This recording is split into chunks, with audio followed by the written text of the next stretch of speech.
হ্যাঁ, আমরা তো মানুষ, প্রতিটা কাজই তাই ফলের আশায় করি, কারণ আমরা জানি পরিশ্রম করলে ঠিকই ফল পাবো। আমি মানবতা, আমার জীবনধারায় আপনাদের আরও একবার স্বাগত। আজকে আপনাদের সাথে একেবারে ছোট্ট করে ওই 20 দিনের একটা ওয়েট লস জার্নির রিভিউ শেয়ার করব। হ্যাঁ, গত 20 দিন আগেই আমার ওয়েট ছিল ঠিক 64। এই 20 দিনের মধ্যে আমি সামান্য কিছু পরিশ্রম করে ওয়েটটা 64 থেকে এনেছি 62-তে।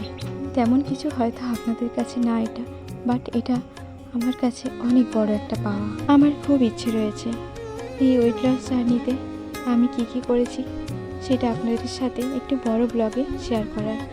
যদি পারি অবশ্যই শেয়ার করব। আমার তো ওয়েট লস জার্নিটা এখনও চলবে আর চলছে।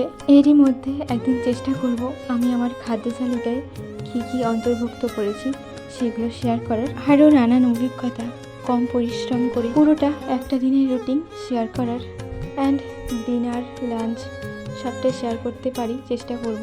তাহলে আজকের মতো আসি।